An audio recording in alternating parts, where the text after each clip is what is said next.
안녕하십니까, 정양호 목사입니다. 로마서 설교주석 시리즈에 들어오신 하나님의 자녀 여러분, 진심으로 환영합니다. 본 설교주석 강해는 12개국어로 편집되어 있습니다. 로마서 설교서 강해를 시작하겠습니다. 로마서 설교주석 제22강, 오늘은 로마서 3장 1절로 3절을 본문 말씀으로 로마서 설교주석 제22강을 시작하겠습니다. 로마서 본문을 봉독하겠습니다. 그런즉 유대인의 나음이 무엇이며 할례의 유익이 무엇이냐? 범사에 많으니 우선은 그들이 하나님의 말씀을 받았음이니라. 어떤 자들이 믿지 아니하였으면 어찌하리요? 그 믿지 아니함이 하나님의 미쁘심을 패하겠느냐? 그런즉 유대인의 나음이 무엇이며 할례의 유익이 무엇이냐의 의미를 말씀드리겠습니다.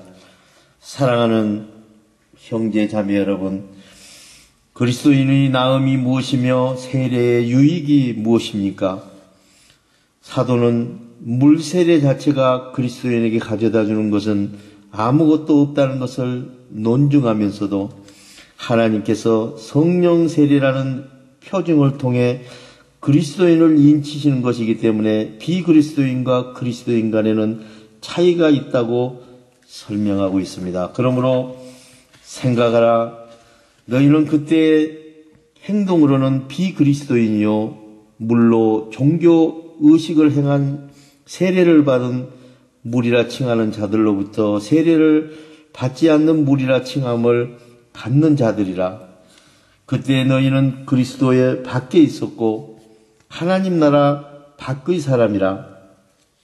약속의 언약들에 대하여는 예인이요 세상에서 소망이 없고 하나님도 없는 자더니 이제는 전에 멀리 있던 너희가 그리스도 예수 안에서 그리스도의 피로 가까워졌느니라.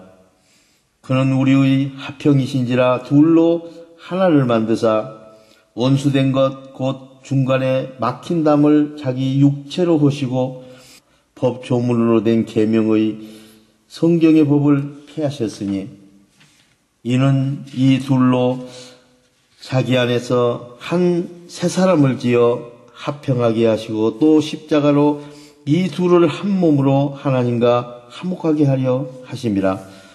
원수된 것을 십자가로 소멸하시고 또 오셔서 먼 데 있는 너희에게 평강을 전하시고 가까운 데 있는 자에게 평강을 전하셨으니 이는 그로 말미암아 우리 둘이 한 성령 안에서 아버지께 나아감을 얻게 하려 하심이라. 그러므로 이제부터 너희는 예인도 아니요 나그네도 아니요 오직 성도들과 동일한 시민이요 하나님의 권속이라고 하셨습니다.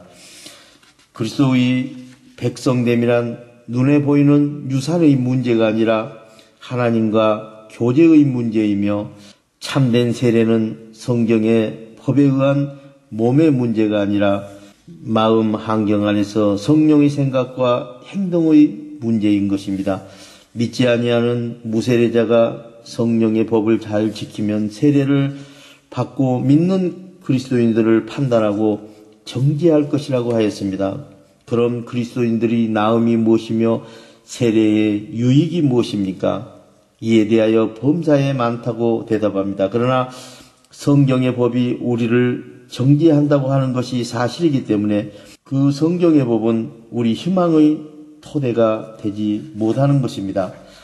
하나님의 진리만이 우리 토대가 됩니다. 우리의 인성과 하나님의 신성이 진리로 하나 되는 사랑 안에서 하나님은 우리에게 영원한 생명을 주십니다.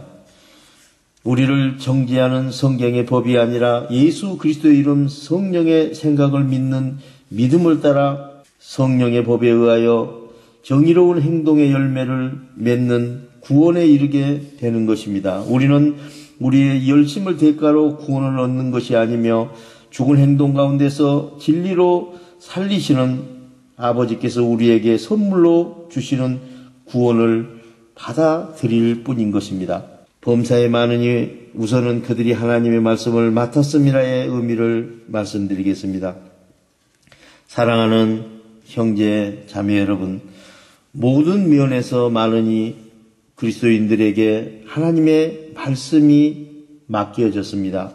말씀을 맡았음이라는 의미는 하나님의 메시지인 성경의 법을 말하고 있습니다. 그리스도인들에게는 하나님이 자신을 알리시기 위한 메시지로 성경의 법이 맡겨져 있습니다.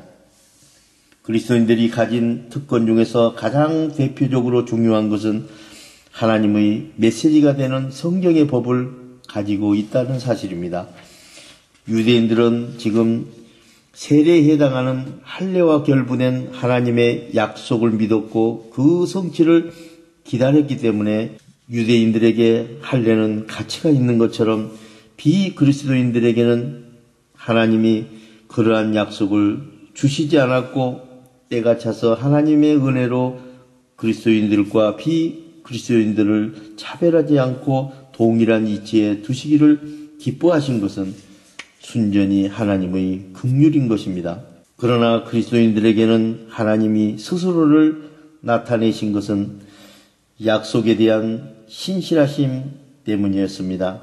하나님은 그리스도 안에서 그리스도인들에게 약속하셨던 긍휼을 그들에게 실제로 이루어 주셨습니다. 내가 말하노니 그리스도께서 하나님의 진실하심을 위하여 조상들에게 주신 약속들을 견고하게 하시고 비그리스도인들에게도 그 긍휼하심으로 말미암아 하나님께 영광을 돌리게 하려 하심이라 기록된 바 그러므로 내가 열방 중에서 주께 감사하고 주의 이름을 찬송하리로다 함과 같으니라고 하였습니다. 사도는 인간으로서의 그리스도인 자체만 보는 경우에는 그들이 다른 사람들과 하나도 다를 것이 없고 동등한 이치에 있다는 것을 말하면서도 하나님의 은혜를 고려하는 경우에는 그들이 비그리스도인들보다 더 뛰어나다는 것을 인정하고 있습니다. 그것은 하나님의 말씀이 그들에게 맡겨졌다는 이 한 가지 사실만으로도 그들이 비그리스도인들보다 나음은 증명되고 있습니다. 여기서 우리가 주목해야 할 것은 세례 유익은 그 표징 자체에 있는 것이 아니라 그 표징을 받는 자들에게 하나님의 말씀이 맡겨져 있다는 사실입니다. 사도는 그리스도인들에게 주어진 표징이 그들에게 어떤 유익이 있었느냐는 질문 뒤에 하나님께서 그들에게 지혜의 보고를 맡기신 것이 바로 유익이었다고 말하고 있는 것입니다. 그러므로 하나님의 말씀을 떠나서는 세례로 인해 그리스도인들이 얻은 유익이나 특권은 없는 것입니다.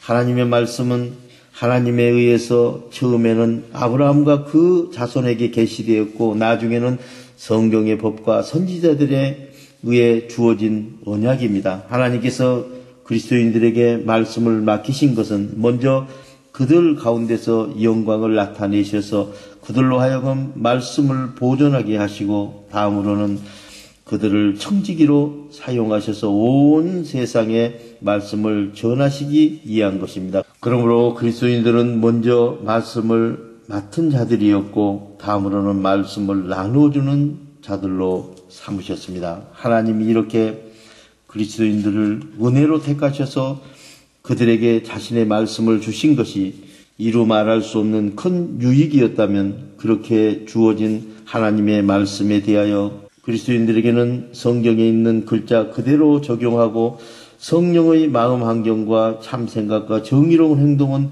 무관심하여 소홀했을 뿐만 아니라 경멸하기까지 한 그들의 배은 망덕은 비난받아야 마땅할 것입니다. 어떤 자들이 믿지 아니하였으면 어찌하리요? 믿지 아니함이 하나님의 미쁘심을 패하겠느냐의 의미를 말씀드리겠습니다. 사랑하는 형제 자매 여러분, 만약 어떤 자들이 하나님을 믿지 않았다면 어쩌겠습니까? 그들의 불신이 하나님의 신실하심을 쓸모없게 만들 수는 없습니다. 하나님은 그리스도인들이 원하거나 원하지 않거나 약속된 유업을 주셨고 그리스도인들도 하나님의 약속을 그렇게 받아들였습니다. 그러나 일부 그리스도인들의 잘못들이 하나님의 진실하심을 방해하지는 못했습니다. 하나님의 약속은 할례에 속한 세례를 받은 자들에게만 주셨지만 세례를 받은 자들의 자손들은 그 약속을 받고자 하지 않았기 때문에 그들이 하나님을 신실하지 못하다고 원망할 수 없었던 것처럼 하나님은 거짓말할 수 없는 분이시기 때문에 그리스도인들 모두가 아니라 일부 택함을 받은 자들만이 약속을 받는 방식으로 하나님의 약속을 성취하신 것입니다. 하나님이 의롭다 하심을 받다와 하나님이 자신의 뜻으로 우리의 행동에 있어서 의롭다 하심을 받다라는 이 두 가지 표현은 서로 큰 차이가 있습니다. 하나님은 정의요, 영원한 법이요, 심판이요, 하나님의 뜻과 사람의 인성이 임마누엘로 하나 되어 행동하는 진리이심으로 사람에 의해서 의롭다 하심을 판단받을 수 없는 분이십니다. 그러나 우리가 하나님의 말씀을 의롭고 진실하다고 인정하고 받아들이게 되면 하나님께 의롭다 하심을 받을 수 있는 것입니다. 이런저런 우리가 하나님의 진리 복음 안에서 하나님의 뜻을 깨닫고 믿을 때 의로운 행동이 일어납니다. 그러나 많은 그리스도인들이 진리의 복음을 거절하고 자신들이 가지고 있는 성경의 도를 이해하지 못합니다. 하나님은 언제나 그들과 맺은 언약에 대하여 계속해서 신실하게 지키셨습니다. 사도는 디모데를 격려하면서 미쁘다 이 말이여 우리가 주와 함께 죽었으면 또한 함께 살 것이요 참으면 또한 함께 왕노릇할 것이요 우리가 주를 부인하면 주도 우리를 부인할 것이라. 우리는 미쁨이 없을지라도 주는 항상 미쁘시니 자기를 부인하실 수 없으시리라고 하였습니다. 하나님의 신실하심은 우리의 순종보다 훨씬 더 높은 차원에 있습니다.